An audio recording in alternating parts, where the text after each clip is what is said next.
Hello, I'm Renewable Energy Steve, and this is my video for 2025 solar duration for the month of February. Just a very quick reminder about my system.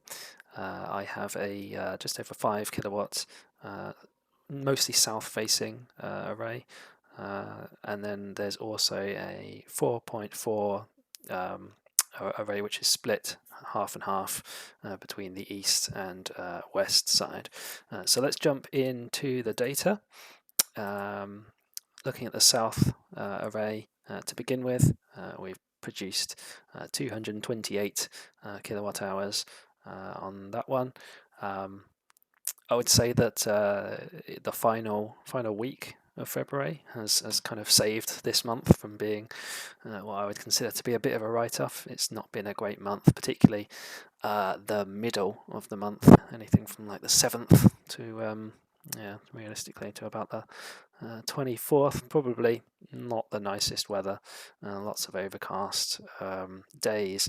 There have been some decent days, but they've never really been perfect days until we got to the 27th, which is pretty nice. That was a real standout day. Moving on to the east and west array, we have achieved a grand total of 87.52 kilowatt hours on that particular aspect, which gives us overall proportion of 72% being generated by the south side and the east and west sides producing 28%. So let's move on to the highest generation day. That was the 27 kilowatts that we got on the 27th. Funnily enough, from the south side. So that actually compares really well to the best day of the previous month, January, where we only achieved 16.5 as a maximum. And as you can see, there are actually a few little dips in the graph there, so it could have been a little bit higher potentially. It's worth calling out as well, the peak is a fair bit higher, so you're looking at 4.65 kilowatts as a peak on the day of the February 27th versus on January the 30th only 4.03. So 4.65, fairly close to the 5 kilowatt peak.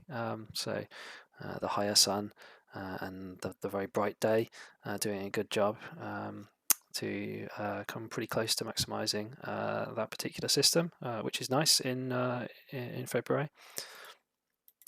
Moving on to the east and west array then, also have a really good comparison here between the best day here, February 27th, and the best day from the previous month, which was January the 30th.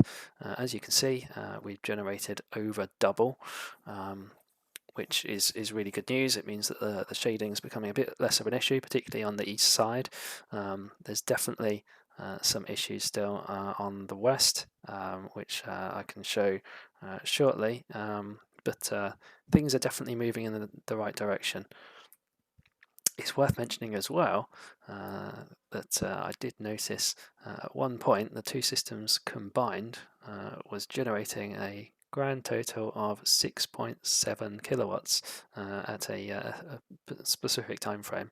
This was around about lunchtime. It was just nice to see a value that high because where my east and west array was installed at the very end of October, this is the best output since then. Obviously, with the winter, you're not going to see everything maxed out. So it'll be interesting to see if we can beat that next month.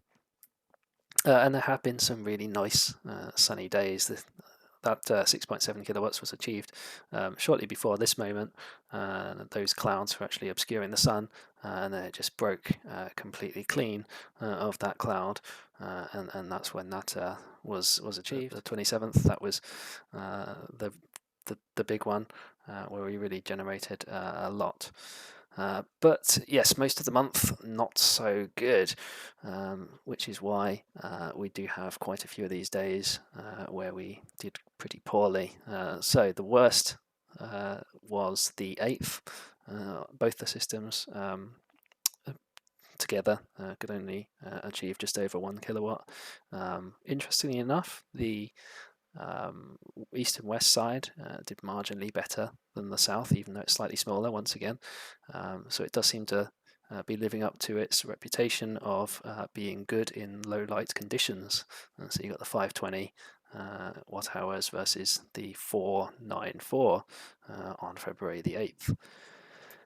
Lots of these days. This is pointing up at where the sun should be, and you honestly would not know it. It's very, very dark. There's been a lot of that over the month of February, sadly. So on to how we did versus our targets then. As a result of some of that, some of those poor days in terms of weather, this is how it looks. So we're slightly down on our targets for the south side, generating 227 versus 250-ish that both the targets want us to achieve. It's a similar story on the east and west. I'd say it's actually slightly worse proportionately.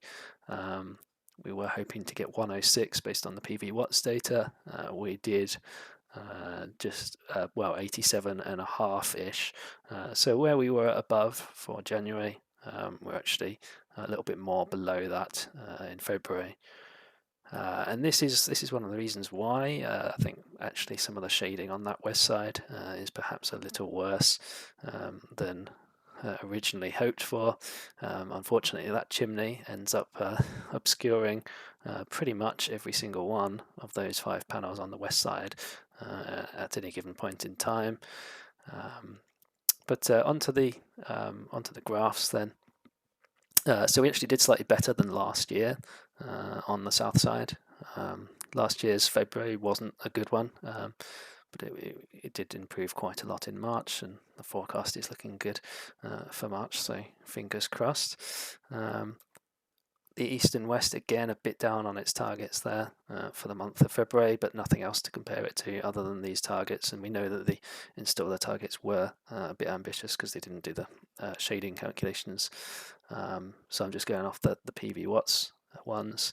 So in terms of combined generation targets, this is where we're at. Although we kind of smashed that January target, we're a little bit down on the February one. So let's see what happens in the month of March. In terms of import and export, we imported 578 and exported 229.3, which is actually quite a good deal more than the month of January, so a decent improvement there. Net grid usage is still 348.7 imported, so that's something we'll be working on going forward. It did, however, yield us a saving of around about £74 in total, which isn't too bad. That in total gives us an estimated bill of around about £32.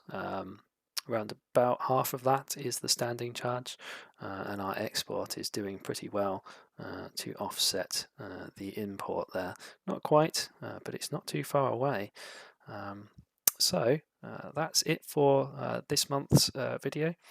Solar generation for the month of February. If you have enjoyed it, it'd be lovely if you could give a like. If you're interested in this kind of content, please subscribe, and I'll try and be doing these monthly updates, and you can keep track of how this how my system is getting on. In the meantime, here is a lovely sunrise.